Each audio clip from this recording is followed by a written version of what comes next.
स्वागत है दोस्तों। आप सुन रहे हैं कहानी वार्ता अपने दोस्त विक्रम के साथ। और हम आ पहुंचे हैं डॉन का मंत्री के छठे भाग पर। कहानी शुरू करने से पहले आप सबका धन्यवाद। बहुत अच्छे अच्छे कमेंट्स दिए हैं आपने, कुछ हमारे पुराने दोस्तों ने और कुछ नए लोग भी मैं देख रहा हूँ।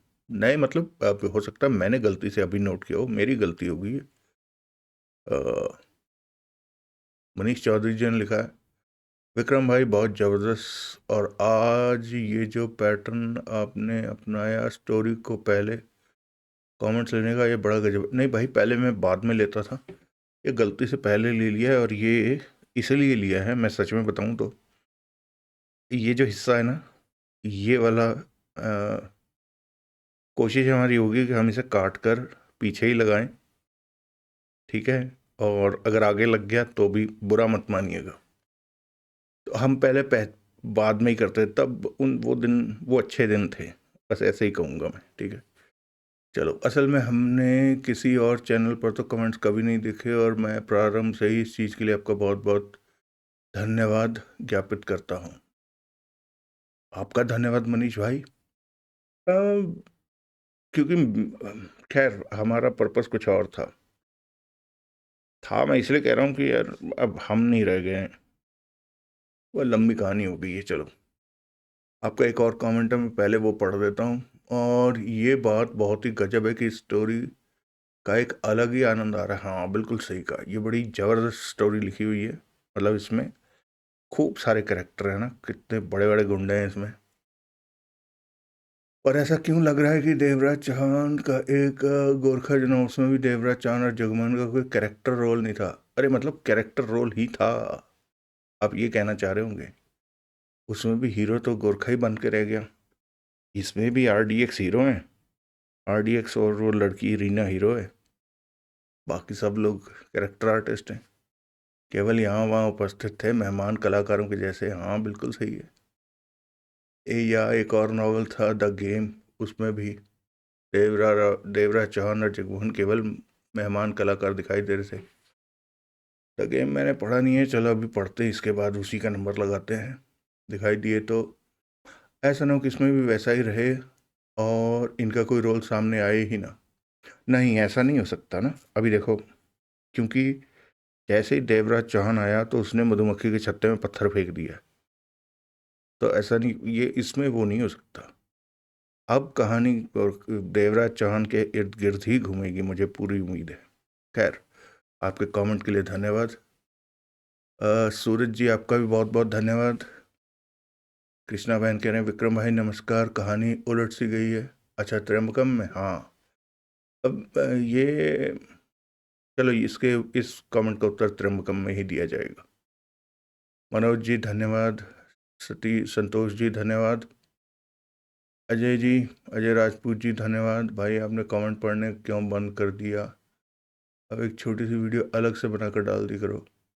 ठीक है भाई, अब हम दोबारा से कोशिश करेंगे कमेंट्स पढ़ने की। धन्यवाद। सरबजीत जी धन्यवाद। विनोद जी धन्यवाद, विनोद जानी। राजेश जी धन्यवाद। सूरज जी धन्यवाद। और कृष्णा बहन ने डॉन का मंत्री पर भी कमेंट किया है कि कहानी बढ़िया है, देवराज चौहान आर्डियक सभी हैं, इसलिए कुछ हटकर है। हाँ, लग तो हटकर रही है। तो सूरज जी का फिर कमेंट है, धन्यवाद। सना खान जी कह रहे हैं, भाई आपकी आवाज़ और सुनाने का स्टाइल बहुत अच्छा है। धन्यवाद सना जी। चलो, आप सबके कमेंट्स पढ़ दिए गए हैं, बहुत बहुत धन्यवाद। शुरू करते हैं डॉन का मंत्री भाग 6। फोन बजने पर देवराज चौहान ने बात की। हेलो, तुमने मुझे फ़ोन नहीं किया देवराज चौहान? रोशनी? देवराज चौहान के होंठों से निकला। हाँ, तुमने मुझे रीना के बारे में खबर नहीं दी। काम चल रहा है, रीना के बारे में खबर लगते ही। देवराज चौहान, आज तुमने दुबई के अखबारों में 2 गुमशुदा युवतियों के इश्तिहार दिए हैं, एक रीना और दूसरी सारा। तुम्हें कैसे पता? देवराज चौहान के होंठ सिकुड़े। सब पता है मुझे। क्या तुम दुबई में रहती हो? मैं ज़रूरत पड़ने पर हर जगह मिल जाती हूँ। मेरी बात छोड़ो। तुमने रीना को ढूंढ निकाला। उसने चेहरा बदल लिया। रीना से वो सारा बन गई। कठिन काम था उसे ढूंढना, परंतु तुमने ढूंढ लिया उसे। अच्छा काम किया। अभी नहीं ढूंढा, देवराज चौहान के होंठों से निकला। क्या कसर है अभी? तुम्हारी हरकतों पर मैं तो अंदाज़ा लगा सकती हूँ कि रीना के बारे में कोई हरकत तुम क्यों कर रहे हो। क्या रीना ही चेहरा बदलकर सारा नहीं बन गई? कह दो मेरा अंदाज़ा गलत है। देवराज चौहान कुछ नहीं कह सका। तुम रीना को बचा क्यों रहे हो? रोशनी की आवाज़ में तीखे भाव आए। मैंने अभी ये पता करना है कि सारा कहाँ रहती।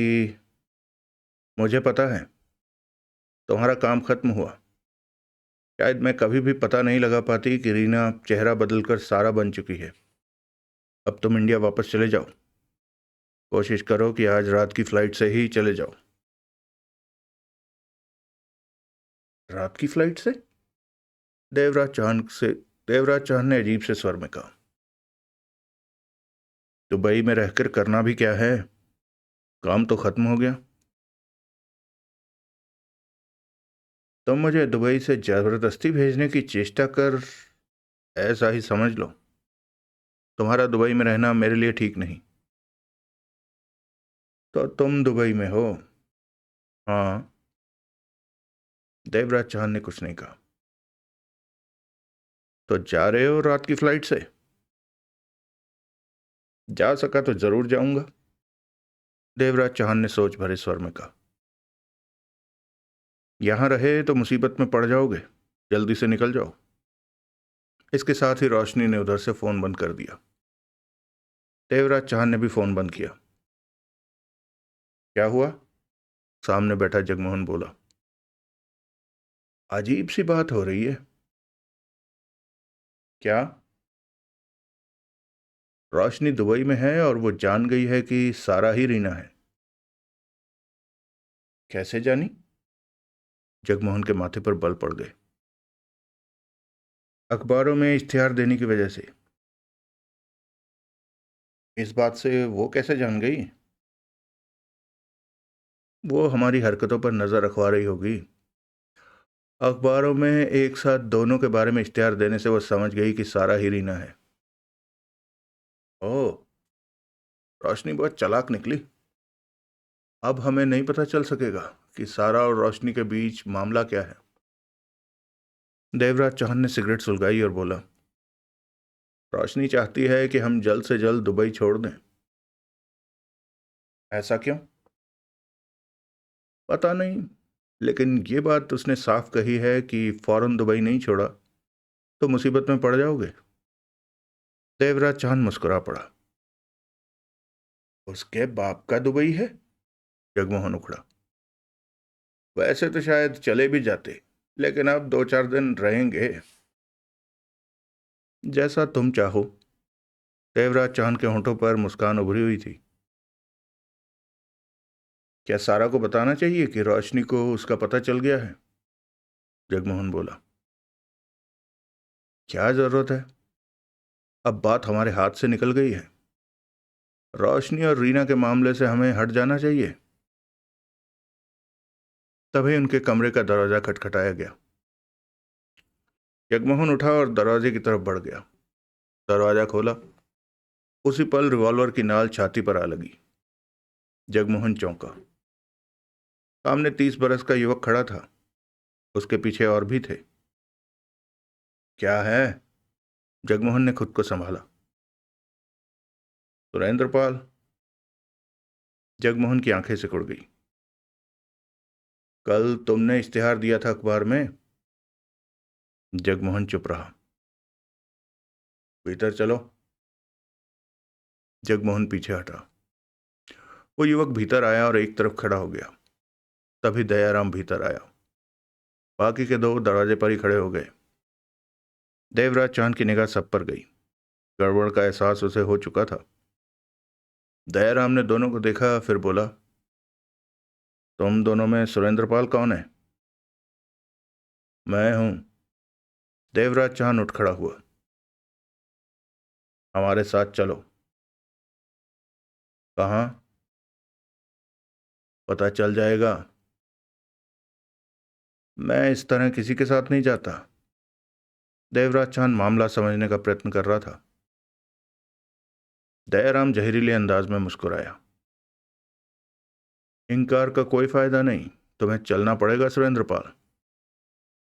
देवराज चौहान ने इनकार में गर्दन हिलाई। मुझे जानते हो? नहीं। माई का आदमी हूं। लाने ले जाने वाले काम मैं नहीं करता, मेरे आदमी कर देते हैं। परंतु तुम्हारे लिए मैं खुद आया हूं। इतनी बार किसी को कहता भी नहीं और गोली मार देता हूं। दयाराम के स्वर में किसी तरह का भाव नहीं था। माई से मेरा क्या वास्ता? क्या तुम मेरे साथ चलोगे? ये सवाल तो बाद में भी पूछे जा सकते हैं। दयाराम का स्वर कठोर हुआ। देवराज चौहान के होंठ भिज गए। 2 पल वहां शांति रही। मैं नहीं जाऊंगा। देवराज चौहान कह उठा। तो माई से झगड़ा लेने का दम है तुम में? दयाराम के चेहरे पर खतरनाक मुस्कान उभरी। मुझे बताओ कि मुझे क्यों ले जाना चाहते हो? देवराज चौहान और जगमोहन के पास रिवॉल्वर तक नहीं थी। दुबई यात्रा के दौरान रिवॉल्वर नहीं रखी जा सकती थी विमान में। उसके बाद भी उन्हें कोई ज़रूरत महसूस नहीं हुई कि दुबई में रिवॉल्वर का इंतज़ाम करते। दयाराम ने दरवाजे पर खड़े अपने आदमी से कहा, इस सूरमा को ले चलो। पागल सा लगता है ये। दरवाजे पर खड़े दोनों आदमी भीतर आए। रिवॉल्वर निकालकर देवराज चौहान को घेर लिया। रुको, ये क्या कर रहे हो? जगमोहन ने आगे बढ़ना चाहा, परंतु तीसरे ने उसकी पीठ पर रिवॉल्वर रखी। जगमोहन ठिठका। बीच में दखल मत दो, उड़ा दूंगा। जगमोहन होंठ भींच कर रह गया। एक रिवॉल्वर देवराज चौहान की पीठ पर लग गई थी, दूसरी छाती पर रखी थी। इस स्थिति में देवराज चौहान बचाव में कुछ नहीं कर सकता था। दयाराम पलटा और बाहर निकलता चला गया। सीधी तरह चलते हो या गोली मारें? एक ने खतरनाक स्वर में कहा। चलो। आखिर देवराज चौहान को कहना ही पड़ा। फिर जगमोहन से बोला, तुम ये होटल छोड़ दो। जगमोहन के चेहरे पर खतरनाक भाव थे, परंतु इस वक्त वो खुद को बेबस महसूस कर रहा था। वो दोनों देवराज चौहान को लेकर बाहर निकल गए। जगमोहन को कवर करने वाला हटा और दरवाजे की तरफ बढ़ गया। इसी पल जगमोहन उस पर झपटने जा रहा था कि तभी वो पलटा। जगमोहन ठिठक कर रह गया। उसने कहर भरी नजरों से जगमोहन को देखा। तुम जल्दी मरोगे, उसने खतरनाक स्वर में कहा और पलटकर बाहर निकल गया। अगला दृश्य। जगमोहन चिंतित था देवराज चौहान के लिए। माई के आदमी ही उसे ले गए थे, लेकिन क्यों, ये उसकी समझ में नहीं आ रहा था। उन्होंने सुरेंद्रपाल नाम का जिक्र किया था और वो अखबार में दिए इश्तेहार के बारे में पूछ रहे थे। माई का क्या वास्ता रीना या सारा से? खैर, जगमोहन ने देवराज चौहान की यह बात अवश्य मानी और होटल तभी छोड़ दिया। 2 घंटे बाद वो साधारण से होटल में था, लेकिन परेशान था देवराज चौहान के लिए। वो पता करना चाहता था कि माई के आदमी देवराज चौहान को कहाँ ले गए हैं, परंतु समस्या थी कि पता कहाँ करे। देवराज चौहान का फोन उसी के पास था। जगमोहन होटल से बाहर निकल आया कि माई के बारे में, देवराज चौहान के बारे में पता कर सके। इस वक्त शाम के 5 बज रहे थे। अगला दृश्य। देवराज चौहान को दयाराम के आदमियों ने जिस कमरे में रखा, वो कमरा कबाड़ जैसा था। वह काफी सामान टूटा फूटा पड़ा था। उसे लाने वाले दोनों आदमी उसके पहरे पर थे। दोनों उसके प्रति बेहद सतर्क थे और फासला रखकर उस पर नजर रख रहे थे। वहां मौजूद कुर्सी पर देवराज चौहान बैठ गया। मुझे क्यों पकड़ा है? देवराज चौहान ने पूछा। हम नहीं जानते, एक ने कहा। दयाराम कहाँ है? तुम्हें उससे क्या लेना देना, चुपचाप बैठे रहो, दूसरा कठोर स्वर में बोला। देवराज चांद समझ गया कि ये कोई बात नहीं बताने वाले। उसने सिगरेट सुलगा ली। करीब 45 मिनट बाद दरवाजा खुला और कबीर सुल्तान ने भीतर प्रवेश किया। उनके आते ही दोनों पहरेदार सतर्क हो गए। कबीर और सुल्तान देवराज चौहान के पास पहुंचे। देवराज चौहान की निगाह उन पर ही थी। तुम सुरेंद्रपाल हो? कबीर ने पूछा। हाँ। तुमने अखबार में इश्तिहार दिया था गुमशुदगी का, रीना और सारा की गुमशुदगी का? देवराज चौहान सहमति में सिर हिलाकर बोला। तुमने मुझसे फोन पर बात की थी। अपना नाम कबीर बताया था। मैंने तुम्हारी आवाज पहचान ली है। समझदार लगते हो, कबीर बोला। तुम लोग हो कौन? देवराज चौहान ने पूछा। माई का नाम तो तुमने सुन ही रखा होगा, सुल्तान बोला। जानता हूं, हम माई के संगठन के लिए काम करते हैं। समझा। मुझ तक कैसे पहुंचे? अखबार में इश्तिहार देने के लिए अपना पता भी देना पड़ता है। हमने अखबार के दफ्तर से जाना तुम्हारे पते के बारे में। वहां तुमने अपने होटल का पता दिया था, सुल्तान मुस्कुराकर बोला। देवराज चौहान ने कुछ नहीं कहा। कोई और सवाल पूछना है तुमने? सुल्तान बोला। देवराज चौहान चुप रहा। ठीक है, अब हम सवाल पूछते हैं। तुम रीना को या सारा को क्यों तलाश रहे हो? जरूरत है उनकी। क्या जरूरत है? किसी ने उन्हें तलाश करने को कहा है, मुझे पैसे दिए हैं। किसने? मैं उसका नाम नहीं जानता, पार्टी मुझे मुंबई में मिली थी। देवराज चौहान इन्हें कुछ भी बताना नहीं चाहता था। इंडिया में? हाँ। पार्टी का नाम, नंबर, फोन कुछ तो तुम्हारे पास होगा? नहीं, पार्टी ने अपने बारे में कुछ नहीं बताया। मेरा फोन नंबर लिया कि वही मुझे फोन करेगी। सुल्तान ने कबीर को देखकर कहा। ये तो मुंह खोलने को तैयार नहीं लगता। कबीर ने उन दोनों व्यक्तियों से कहा। इसका दिमाग ठिकाने रखो। दोनों आदमियों ने रिवॉल्वर जेब में रखी और देवराज चौहान के पास पहुंचे। मैंने सच कहा है। तभी देवराज चौहान के चेहरे पर जोरदार घूंसा पड़ा। वो कुर्सी से नीचे जा गिरा। दूसरे की ठोकर उसकी पीठ पर पड़ी। उसके बाद उन्होंने खासी धुनाई की देवराज चौहान की। पीछे हट जाओ, कबीर बोला। दोनों पीछे हट गए। देवराज चौहान नीचे पड़ा गहरी गहरी सांसें ले रहा था। शरीर से पीड़ा की लहरें उठ रही थी। कैसी तबीयत है? सुल्तान क्या उठा। तुम लोग गलत कर रहे हो, देवराज चौहान गहरी सांसें लेता कह उठा। हम कभी भी गलत काम नहीं करते। तुम्हें हमारी बात का सही जवाब देना चाहिए। ठीक ही तो जवाब दिया है। हम नहीं मानते कि तुम्हें पार्टी का नाम, फोन नंबर, यानी कि उसके बारे में कुछ भी पता ना हो। मैं सच कह रहा हूं। तुमने पार्टी से ये तो पूछा होगा कि इन दोनों की तलाश उसे क्यों है? कबीर ने बोला। पूछा था, पार्टी ने बताया नहीं। हमसे झूठ बोलकर तुम खुद को मुसीबत में डालोगे। मेरे सच को तुम झूठ क्यों समझ रहे हो?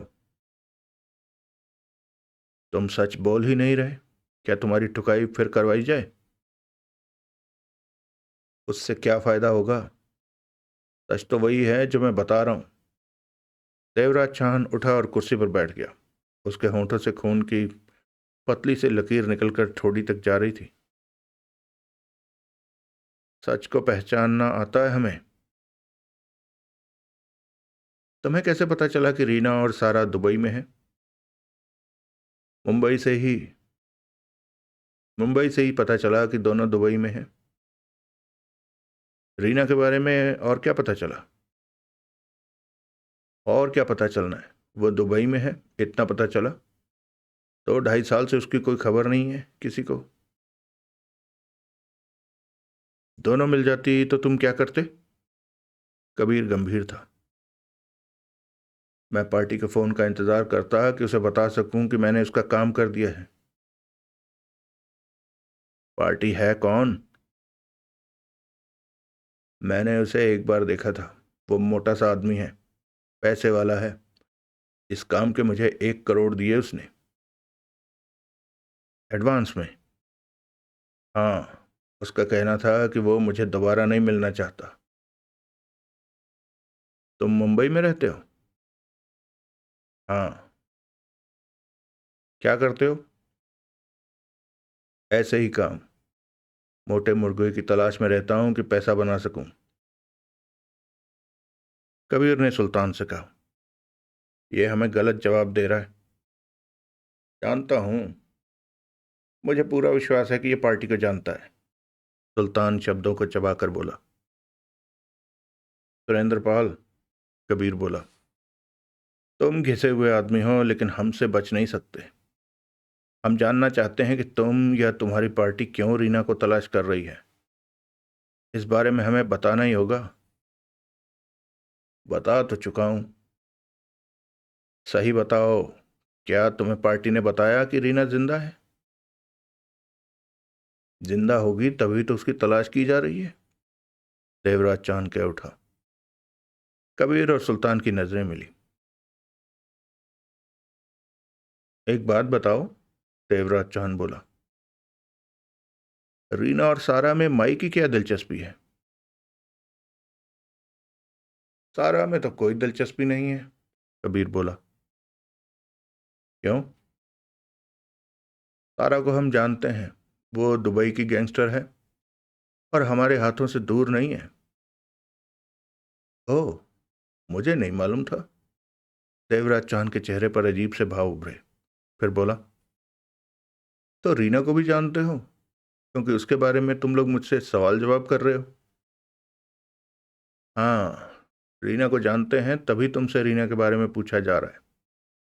सबसे बड़ा सवाल तो यह है कि तुम्हारी पार्टी को रीना और सारा की एक साथ जरूरत क्यों पड़ गई? देवराज चांद ने नहीं बताया कि रोशनी ने सिर्फ रीना को ढूंढने को कहा था। यह तो बाद में पता चला कि रीना अब सारा बन चुकी है। उसने अपना चेहरा भी बदलवा लिया है। ये रीना है कौन? देवराज चांद ने पूछा। कैसे जानते हो उसे? माई से उसका क्या वास्ता है? तुम्हें यह जानने की जरूरत नहीं है, कबीर ने गंभीर स्वर में कहा। यह बताओ कि तुम्हारी पार्टी ने रीना के जिंदा होने के बारे में और क्या बताया था? पार्टी ने तुम्हें रीना के बारे में कई बातें बताई होंगी। पार्टी ने कुछ नहीं बताया। तब तो मैं रीना के चेहरे के बारे में भी नहीं जानता था। तो रीना की तस्वीर कहाँ से ली? उसके घर से, उसके माँ बाप से। देवराज चौहान ने झूठ बोला। तो तुम रीना के घर गए थे? हाँ। उसके माँ बाप ने क्या कहा? यही कि वो नहीं जानते कि रीना कहाँ है। तो 2.5 साल से उसकी कोई खबर नहीं है। उसका कोई फोन नहीं आया। उन्होंने भी रीना के बारे में खबर पाने की चेष्टा की, परंतु उन्हें कुछ पता नहीं चला। सुल्तान ने कबीर को देखकर कहा, यह झूठ बोलना नहीं छोड़ेगा। मैं सच कह रहा हूं, देवराज चौहान कह उठा। एक बात याद रखो सुरेंद्र पाल, तुम सच बोले बिना हमसे बच नहीं सकते। अगर गुस्सा आ गया तो हम तुम्हारी जान भी ले लेंगे। इसलिए जो भी बोलो सच बोलो। हम सच झूठ को पहचान जाते हैं। मैं सच बोल रहा हूं, तुम लोग मानते क्यों नहीं? कबीर ने उन दोनों आदमियों को इशारा किया। वो दोनों पुनः देवराज चौहान पर झपट पड़े। देवराज चौहान की चीखें गूंजने लगी। कबीर सुल्तान से बोला, ये सख्त जान लगता है। टूट जाएगा। रीना के बारे में अब जानना ज़रूरी हो गया है कि क्या वो जिंदा है। कोई उसे तलाश करवा रहा है तो यकीनन उसके जिंदा होने की संभावना है। अगर वो जिंदा हुई तो संगठन में तूफान आ जाएगा। कबीर के होंठ भिज गए। सुल्तान भी बेचैन दिखा। क्या वो जिंदा होगी? हो भी सकती है। सुल्तान अपना कान मसलते हुए बोला। हमने उसकी मौत की खबर उसके माँ बाप को दे दी थी। सुरेंद्र पाल की बात का विश्वास करें तो फिर सवाल यह है कि मौत की खबर पाकर भी उसके माँ बाप उसे तलाश क्यों कर रहे हैं? सुरेंद्र पाल झूठ बोलता है। मुझे भी यही लगता है। हम सुरेंद्र पाल के बारे में कुछ नहीं जानते। मूसा से कहकर सुरेंद्र पाल के बारे में खबर लेनी चाहिए। ऐसा ही करते हैं।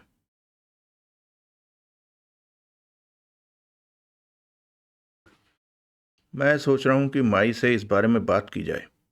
सुल्तान ने कहा। यह हमारा मामला है।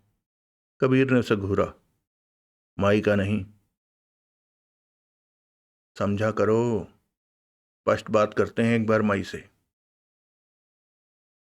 वो यही कहेगी कि रीना मर चुकी है। कबीर बोला। हाँ, कहेगी तो यही। सुल्तान ने गहरी सांस ली। तो फिर बात करने से क्या फायदा? क्या हमें माई को नहीं बताना चाहिए कि हमारे सामने रीना का मामला आया है? मैं फिर कहता हूं कि यह मामला हमारा है। माई को इसमें दखल देने की कोई जरूरत नहीं।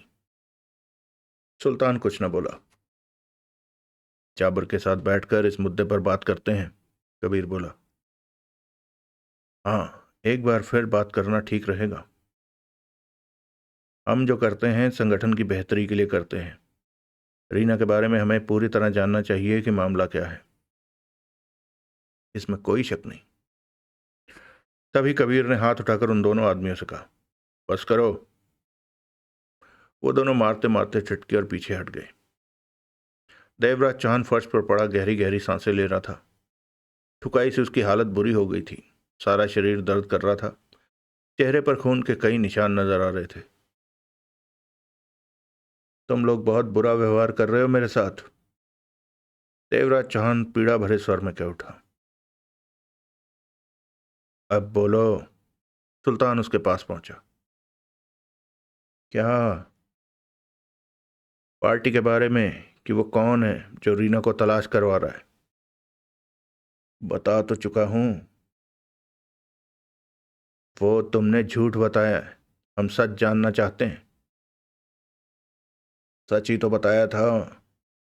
देवराज चांद ने कहा और सीधा होकर फर्श पर बैठ गया।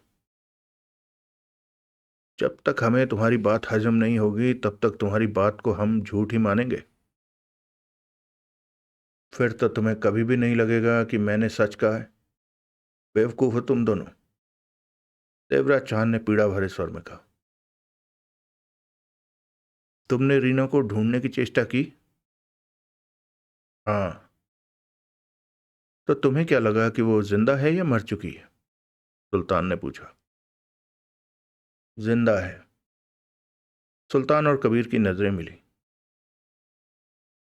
कैसे लगा तुम्हें कि वो जिंदा है? कबीर ने पूछा।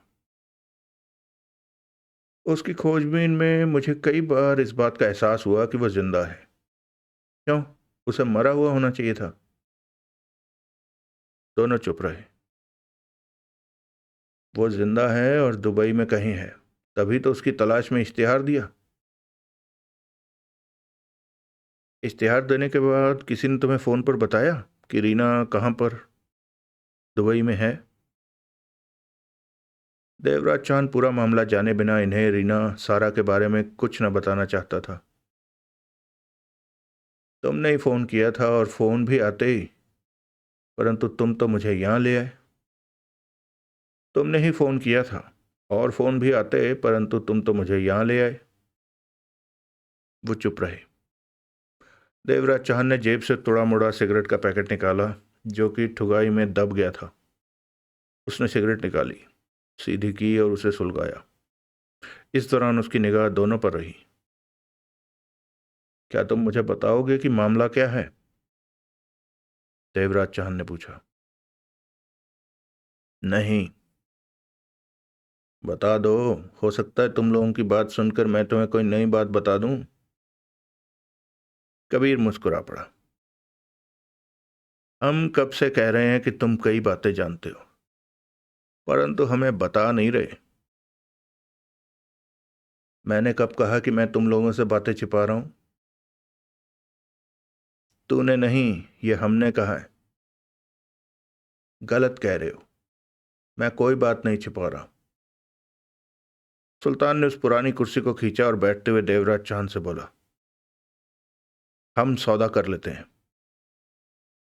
कैसा सौदा? तुम्हारी एक बात भी हमें काम की लगी तो 1 करोड़ रुपया तुम्हें देंगे। 2 बातें काम की हुई तो 2 करोड़, यानी कि हर एक काम की बात पर तुम्हें 1 करोड़ दिया जाएगा। हम जुबान के पक्के हैं, जो कहते हैं वही करते हैं। कहा है तो देंगे। सौदा बुरा नहीं है। देवराज चौहान ने मुस्कुराने की चेष्टा की। तो फिर बताते हो?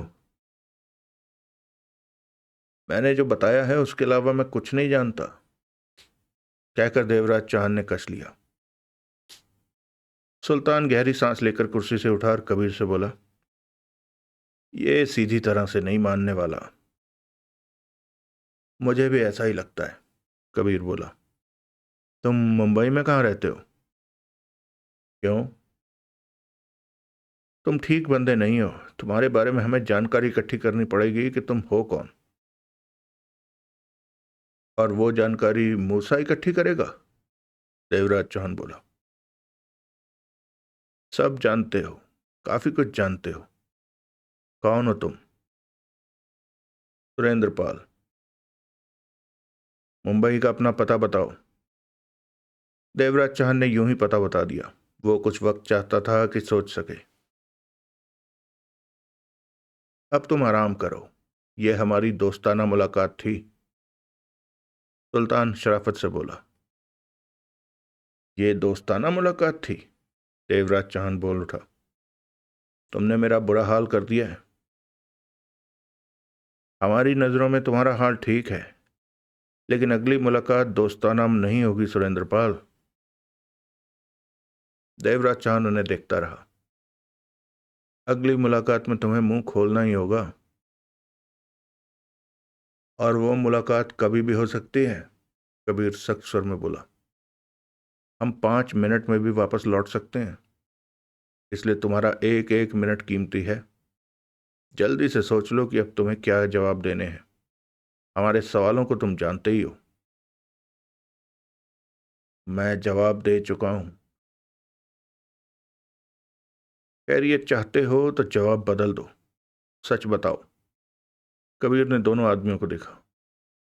इस पर पहरा सख्त कर दो, यह खतरनाक है। उसके बाद कबीर और सुल्तान बाहर निकल गए।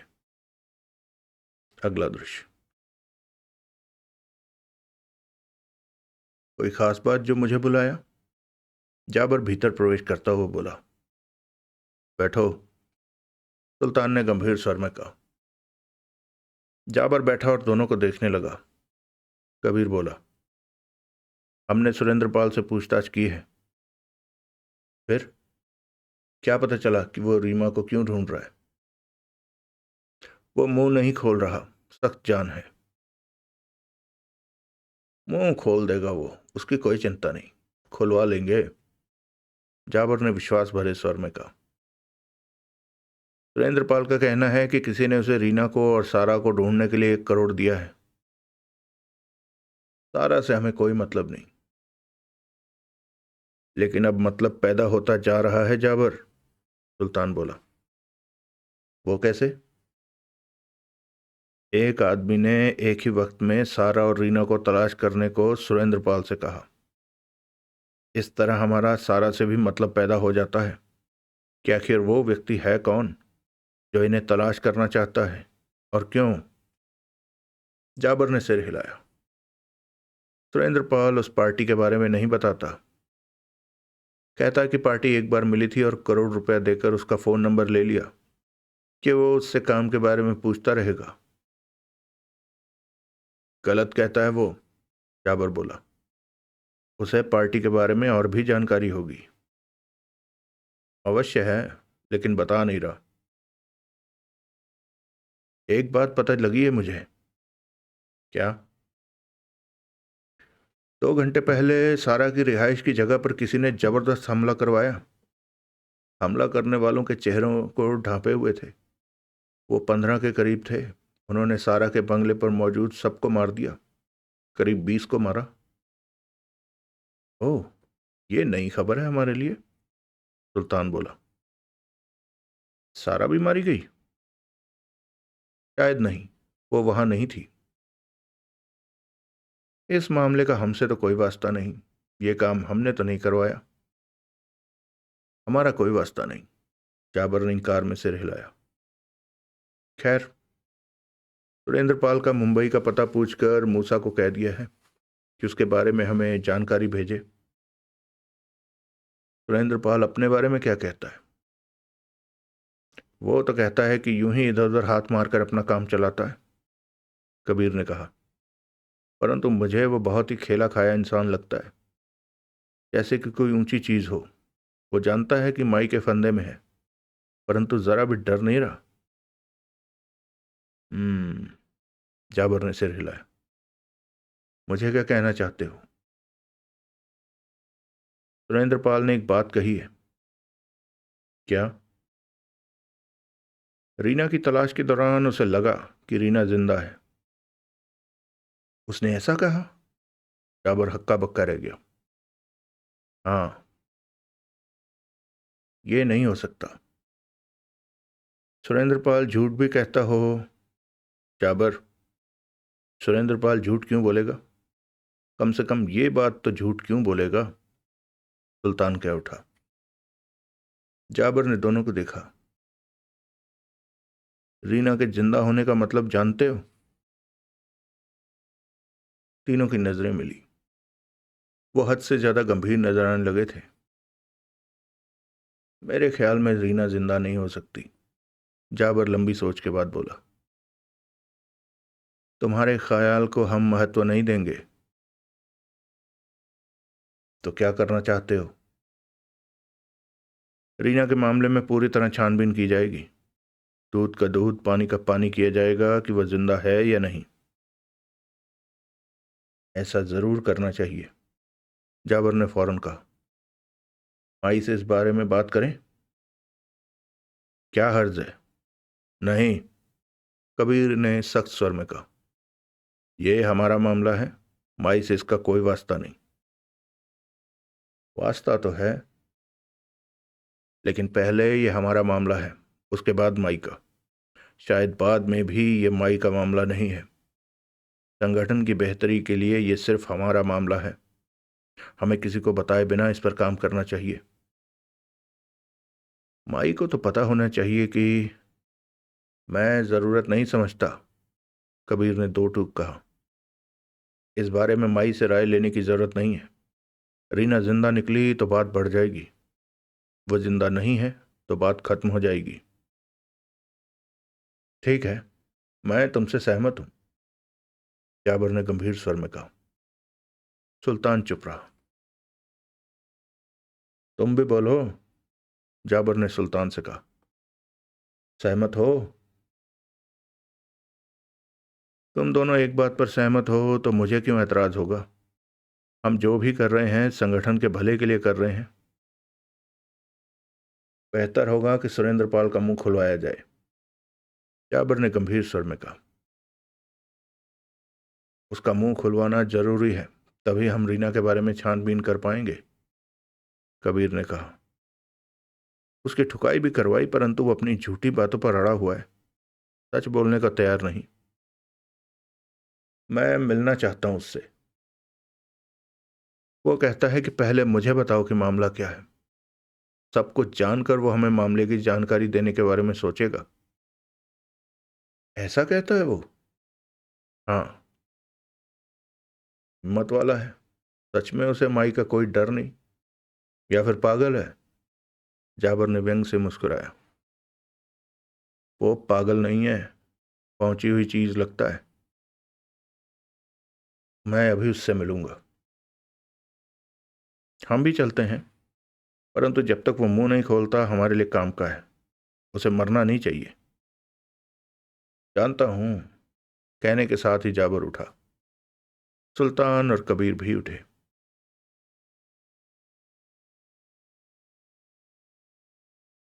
कल होने वाली पार्टी के बारे में सब इंतजाम ठीक है? नदीम संभाल रहा है। जो पूछना है इस बारे में उससे पूछो, सुल्तान ने कहा। मेहमानों को कहाँ ठहराया जा रहा है? वही जो जगह तय हुई थी, वहाँ उनके मनोरंजन का इंतजाम पूरा है। खाना पीना, यानी कि जो काम करना चाहते हैं कर सकते हैं। 60 लड़कियां वहाँ की देखरेख कर रही हैं और मेहमानों की सेवा भी कर रही हैं। ये ठीक है। तभी कबीर का फोन बजा। हेलो। कबीर ने बात की। मूसा, सुरेंद्र पाल के बारे में कोई जानकारी मिली? मुझे जो पता बताया गया था उस पते पर सुरेंद्र पाल नहीं रहता। मूसा की आवाज कबीर के कानों में पड़ी। पक्का? पक्का। चंद पल चुप रहकर कबीर बोला। सुरेंद्र पाल का अंडरवर्ल्ड में कोई नाम? नहीं, अंडरवर्ल्ड में इस नाम का कोई ऐसा नामी व्यक्ति नहीं है। पूरी पूछताछ कर ली गई है। खूब। रीना के माँ बाप से पूछा है, उन्होंने बताया कि सुरेंद्र पाल नाम का आदमी रीना को पूछने के लिए आया था। उसके पास रीना की तस्वीरें भी थी, परंतु उन्होंने उससे बात नहीं की। और बस। फिर बात करेंगे, कबीर ने कहा और फोन बंद कर दिया। क्या हुआ? सुल्तान ने पूछा। सुरेंद्र पाल एक नंबर का झूठा है। वो हमसे सच नहीं बोल रहा।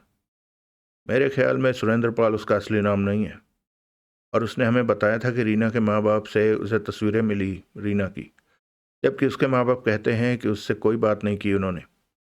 वो आया अवश्य था। कबीर ने कड़वे स्वर में कहा। हमसे चालाकी कर रहा है वो।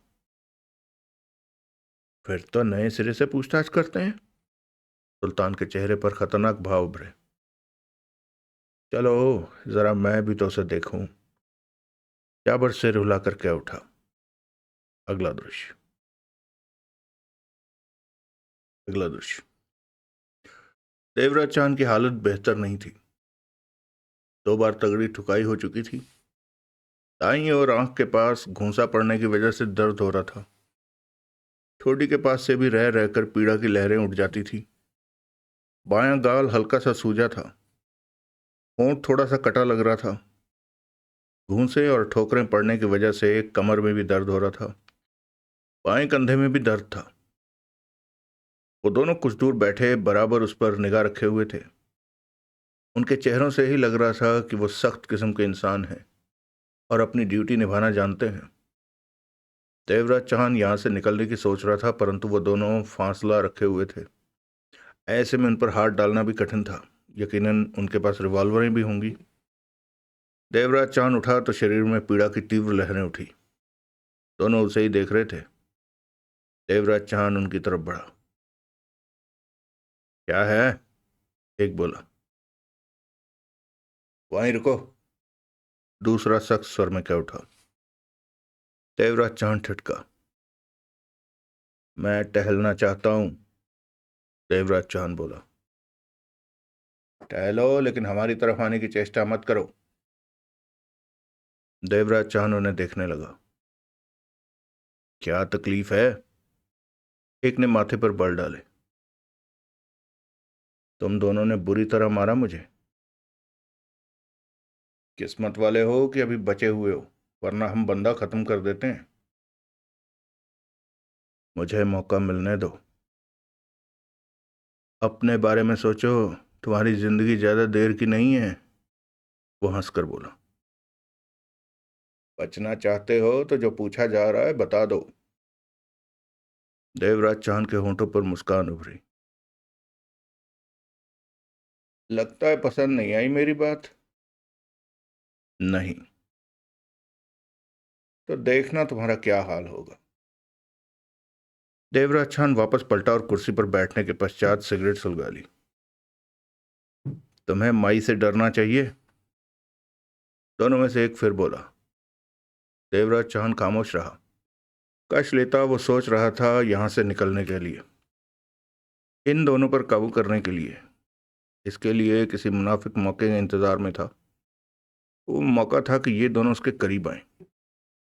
तभी दरवाजा थपथपाया गया। दोनों फौरन उठ खड़े हुए। एक दरवाजे के पास पहुंचा और दरवाजा खोला। भीतर आने वाले जाबर, कबीर और सुल्तान ही थे। देवराज चांद सतर्क हुआ और कश लेकर कह उठा, बहुत जल्दी वापस आ गए। देवराज चांद ने जाबर को देखा। हम तुम्हारा बुरा हाल करने वाले हैं, सुल्तान बोला। देवराज चांद ने कुछ नहीं कहा। कौन हो तुम? कबीर ने कठोर स्वर में पूछा। सुरेंद्र पाल। ये तुम्हारा असली नाम नहीं है। असली नाम क्या है तुम्हारा? कबीर ने शब्दों को चबाकर पूछा। देवराज चांद ने कश लिया। तुमने मुंबई का जो पता बताया था वो भी गलत निकला। बहुत जल्दी पता कर लिया। अब हम पहले तुम्हारे बारे में जानना चाहते हैं। कौन हो तुम? तुम्हारा नाम क्या है? देवराज चांद की निगाह तीनों पर जा रही थी। जाबर आगे बढ़ा और शांत स्वर में बोला, तुम माई की कैद में हो। माई के संगठन के बारे में थोड़ा बहुत तो जानते ही होगे कि हम लोग क्या हैं। हम पर किसी देश का कानून नहीं चलता। हम अपने ही नियम हैं और वही होता है जो हम चाहते हैं। कमजोर लोग नियम को मानते हैं, देवराज चौहान बोला। संगठन को बनाए रखने के लिए नियमों का होना बहुत जरूरी है। होगा। तुम लोगों के नियमों से मेरा कोई मतलब नहीं। तुम कौन हो? जाबर। क्या तुम अपने बारे में बताओगे या हम सख्ती करें? देवराज चौहान ने कश लिया। कौन हो तुम? देवराज चौहान। स्वर शांत था। कौन देवराज चौहान? डकैती मास्टर देवराज चौहान। दो पलों के लिए खामोशी रही। तुम डकैती मास्टर देवराज चौहान हो? कबीर के होंठों से अजीब सा स्वर निकला। हाँ। हमें कैसे पता चले कि तुम सच कह रहे हो? मूसा जानता है मुझे। वो मेरी आवाज सुनकर ही बता देगा मेरे बारे में।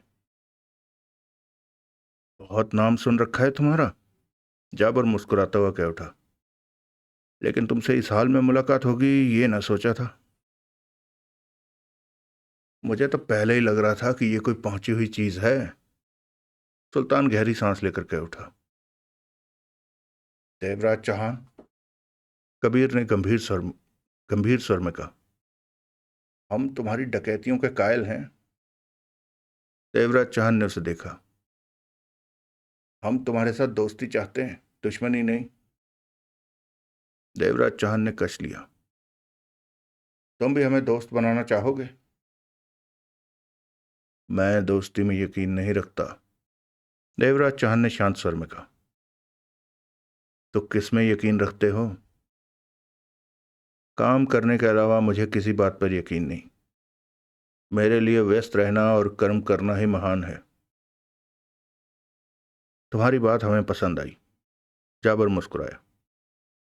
तुम बेशक हमें दोस्त न बनाना चाहो, लेकिन हम तुम्हें अपना दोस्त बनाना चाहते हैं। और दोस्त तुम तभी बन सकते हो कि यह मामला खत्म हो जाए। तुम यह मामला निपटा क्यों नहीं देते? देवराज चांद ने जाबर को देखा। मुझे पता लगा है तुमने बताया कि रीना जिंदा है। जाबर कह उठा। वो मरी कब थी? देवराज चांद ने पूछा। 2.5 साल पहले। वो नहीं मरी थी, देवराज चांद ने स्पष्ट कहा। तीनों चौंके। नहीं मरी थी? नहीं। परंतु मरने की हालत तक वो घायल अवश्य हो गई थी। देवराज चौहान तीनों को देखते हुए कह उठा, मैं नहीं जानता कि 2.5 साल पहले क्या हुआ था, लेकिन क्या उसे तुम लोगों ने मारने की कोशिश की थी? नहीं, सुल्तान बोला। तो तुम दावे के साथ कहते हो कि वो नहीं मरी है? नहीं मरी है। क्या अपने दावे का आधार हमें बता सकते हो? नहीं। क्यों? मुझे नहीं मालूम कि मामला क्या है। मैं तब तक कुछ नहीं बता सकता जब तक असल बात मुझे पता न चल जाए। तुम लोग रीना में इतनी दिलचस्पी क्यों ले रहे हो? रीना का माई के साथ क्या वास्ता है? तीनों की नजरें मिली। यह मामला इतना गंभीर है कि हम तुम्हें बता नहीं सकते देवराज चौहान, परंतु तुमसे आशा रखते हैं कि तुम हमें रीना के बारे में बता दो। ये बहुत जरूरी है हमारे लिए। ऐसा करके तुम हमारे दोस्त। मुझे दोस्त नहीं बनना, समझा करो। रीना को पाना हमारे लिए बहुत जरूरी है। कैसे समझूं? कुछ बताओगे तो समझूंगा, देवराज चौहान ने कहा। तुम हमारा वक्त खराब कर रहे हो। तुम लोगों ने मुझे खामखा यहां बिठा रखा है। कुछ पल उनके बीच खामोशी रही। तुमने रीना के बारे में दुबई के अखबारों में इश्तेहार क्यों दिया? क्या वो दुबई में है? जाबर बोला। हाँ। कहाँ? देवराज चौहान खामोश हो गया। बोलो, दुबई में वो कहाँ है? नहीं बताऊंगा। मतलब कि रीना के बारे में जान चुके हो कि वो कहाँ है? जाबर के होंठों से निकला। हाँ। जाबर, कबीर और सुल्तान से कह उठा, हैरानी की बात है कि रीना जिंदा है और दुबई में ही है, और इस बात की हमें खबर तक नहीं। सच में हैरानी की बात है, कबीर बोला। क्या पता देवराज चांद गलत कह रहा हो, सुल्तान कह उठा। हम इसकी बातों का विश्वास क्यों कर रहे हैं? तीनों की निगाहें देवराज चांद पर गई। देवराज चांद मुस्कुराया और बोला, जो बता रहा हूं वो सच है, परंतु रीना कहाँ है ये नहीं बताऊंगा। क्यों? क्योंकि मैं नहीं जानता ये हो क्या रहा है। मेरी वजह से कोई बेगुनाह न फंस जाए तुम लोगों के हाथों, इसलिए नहीं बताऊंगा। रीना के बारे में जानते क्या हो? इतना ही कि वो रीना है और उसके माँ बाप मुंबई में रहते हैं। रीना को ढूंढने का काम तुम्हें किसने सौंपा? नहीं बताऊंगा। मतलब कि जानते हो? हाँ। जाबर, कबीर और सुल्तान की नजरें मिली। देवराज चांद मुंह खोलता तो हमारी सारी समस्या फौरन हल हो जाती, कबीर कह उठा। लेकिन ये मुंह खोलता लग नहीं रहा, सुल्तान गंभीर था। देवराज चांद ने कश लिया और सिगरेट फर्श पर फेंक दी। जाबर देवराज चांद के करीब आया। देवराज चौहान, हम ये सोचकर यहां आए थे कि तुम्हारा मुंह खुलवाएंगे, परंतु जब हमें पता चला कि तुम डकैती मास्टर देवराज चौहान हो तो हमने सख्ती का इरादा छोड़ दिया। सोचा कि तुम हमारी बात मान जाओगे। तो मुझे बताओ कि ये सब क्या हो रहा है? रीना रीना के साथ क्या वास्ता है तुम सबका? चाहकर भी हम ये बात तुम्हें नहीं बता सकते। क्यों? माई के संगठन के नियम हैं, उन्हीं नियमों की वजह से हम मुंह नहीं खोल सकते। ऐसा मत कहो, जाबर होंठ भींच कर बोला। हमें सख्त होने पर मजबूर मत करो। तुम लोग जो चाहे कर सकते हो। जाबर पलटा और सुल्तान से कह उठा, ये शराफत से नहीं मानेगा। सलाम को बुलाऊं? जाबर ने सहमति में सिर हिलाया। सलाम को बुलाओ, सुल्तान ने उन दोनों आदमियों से कहा। उनमें से एक फौरन बाहर निकल गया। देवराज चौहान, कबीर गंभीर स्वर में कह उठा। अब तुम मुंह खोलोगे? कोशिश अवश्य करनी चाहिए। देवराज चौहान मुस्कुराया। यह कोशिश नहीं होगी, पक्का काम है। कबीर कड़वे स्वर में कह उठा। तुम्हें हर पल इस बात का एहसास होना चाहिए कि तुम माई के कब्जे में हो। हम लोग काम के वक्त काम करते हैं, रहम नहीं करते, बेशक सामने हमारा कोई सगा भी क्यों ना हो। तभी उस आदमी ने 50 साल के एक अन्य आदमी के साथ भीतर प्रवेश किया। वो सलाम था, पतला, सूखा सा, परंतु वह दरिंदा था। यातना देने में वो मास्टर माना जाता था। सलाम, जाबर ने कहा। यह देवराज चौहान है, डकैती मास्टर। इंडिया में इसकी तूती बोलती है। सुन रखा है। इसका मुंह खुलवाना है। तुमने सवाल कोई नहीं करना इससे, अपना काम करो, और जब यह मुंह खोलने को तैयार हो जाए तो हमें खबर कर देना। जाबर के स्वर में कठोरता भरी थी। ठीक है, सलाम ने देवराज चौहान को घूरते हुए कहा। जाबर, कबीर और सुल्तान वहां से बाहर निकले। जाबर ने फोन निकाला और नंबर मिलाकर बात की। सूरज, कबीर ने फोन पर कहा। सारा के बंगले पर हमला किसने किया? नहीं मालूम, कोई खबर नहीं। पता करो, कहकर जाबर ने फोन बंद करके जेब में रखा।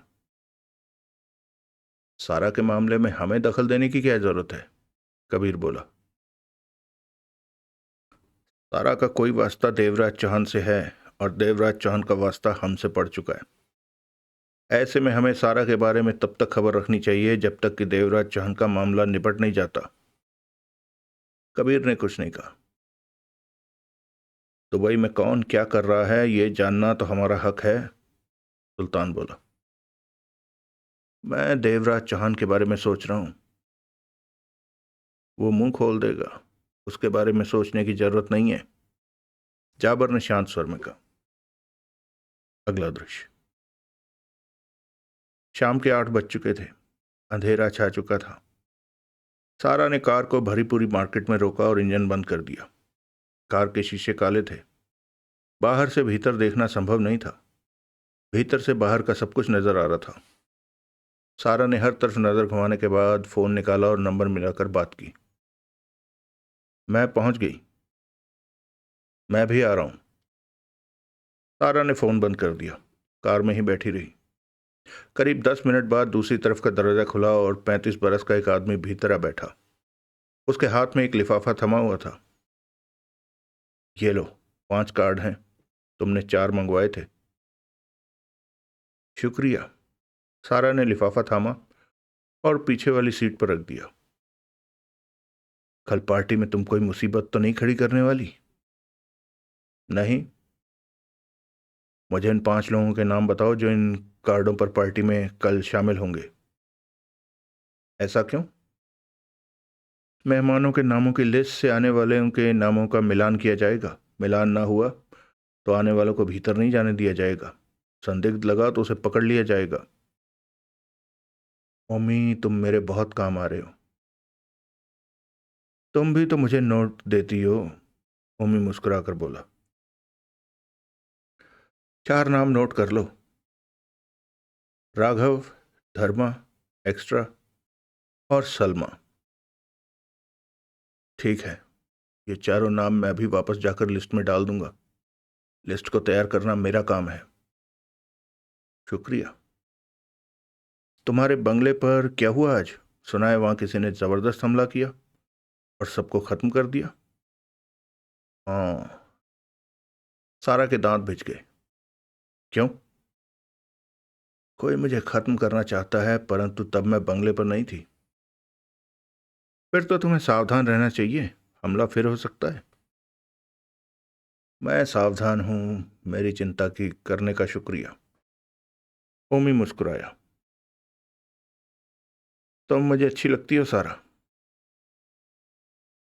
तुम्हें ऐसा नहीं कहना चाहिए, हम जिस धंधे में हैं वहां ऐसी बातें नहीं चलती। ओमी ने गहरी सांस ली, बोला। मेरा 1 करोड़। इसी पार्किंग में 2474 नंबर की गाड़ी खड़ी है। उसकी पिछली सीट पर सूटकेस पड़ा है। ओमी कार से बाहर निकला और दरवाजा बंद कर दिया। उसी पल रीना की कार स्टार्ट हुई और वहां से आगे बढ़ती चली गई। ओमी 2474 नंबर की कार तलाश करने लगा, जो कि उसे जल्दी ही मिल गई। उसकी पीछे वाली सीट पर सूटकेस पड़ा हुआ था। ओमी ने सूटकेस निकाला और अपनी कार की तरफ बढ़ गया। अगला दृश्य। सुल्तान का फोन बजा। हेलो। सुल्तान ने बात की। पावा बोल रहा हूं। ओमी पर नजर रखने को कहा था आपने। कोई खास बात? कुछ देर पहले ओमी एक जगह पार्किंग में किसी से मिला। हाथ में लिफाफा था, जो कि यकीनन उसने मिलने वाले को दिया है। उसके बाद वो वहीं पार्किंग में खड़ी एक कार से सूटकेस निकालकर अपनी कार की तरफ बढ़ गया। संगठन की तरफ से उसे इस तरह का कोई काम नहीं दिया गया था। नहीं। फिर वो किससे मिला? वो काली शीशे वाली कार थी। भीतर वाले का चेहरा मैं नहीं देख पाया। कार पर नंबर भी नहीं था। सुल्तान ने सोच भरे स्वर में कहा। अब ओमी कहाँ है? मैं उसके पीछे हूं। वो कार पर है। मेरे ख्याल से वो अपने ऑफिस में ही जा रहा है। अगर वो ऑफिस के अलावा कहीं और जाता है तो मुझे खबर करना। ठीक है। कुछ और करना है? तुमने कुछ नहीं करना है। अब जो करना है मुझे ही करना है, सुल्तान ने कहा और फोन बंद कर दिया। चलिए दोस्तों, आज हम कहानी को यहीं रोकते हैं। मैंने कहा था ना, देवराज चांद ने पत्थर मार दिया मधुमक्खियों के छत्ते पे, और कुछ मधुमक्खियां उठाकर देवराज चांद को ही ले गई हैं। अब देखते हैं, कल होने वाला है कुछ ना कुछ, क्योंकि इधर से ये कार्डों का भी पता लग गया उन्हें। मतलब भी पता लग जाएगा। देखते हैं क्या बनता है। यानी कि हुआ ये होगा, मुझे जो लग रहा है, अभी तक हो सकता है मैं गलत भी हूं, ये रीना और रोशनी दोनों दोस्त थी। तो पहले रीना दुबई पहुंची होगी, ये माई बन गई होगी। फिर रोशनी को कैसे न कैसे पता चला होगा कि ये माई बन गई है, तो उसने रीना पर हमला किया होगा और उसको डेड डिक्लेयर करवा दिया होगा किसी न किसी तरीके से, और रोशनी माई बन गई।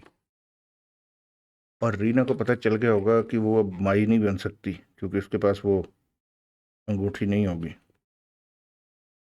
तो उसने अपना चेहरा बदली करवाया और वो सारा बन गई। और अब ये जो माई के, ये जो मंत्री हैं माई के, इन्होंने अपना नियम है कि दोनों माइयों को मार दो और एक नई माई बनाओ। क्या नियम है बताओ यार। माई ना हो गई मतलब फिर किस बात का लीडर भाई वो? अगर उसकी चलनी नहीं है तो वो बस वो पहन के घूमता रहे, तो भारत के राष्ट्रपति से भी कमजोर होगा। चलो खैर, देखते हैं। चलो फिर मिलते हैं दोस्तों इस कहानी के अगले भाग में। तब तक आप सब सुखी रहें, स्वस्थ रहें, खुश रहें। जय हिंद, वंदे मातरम, जय श्री राम।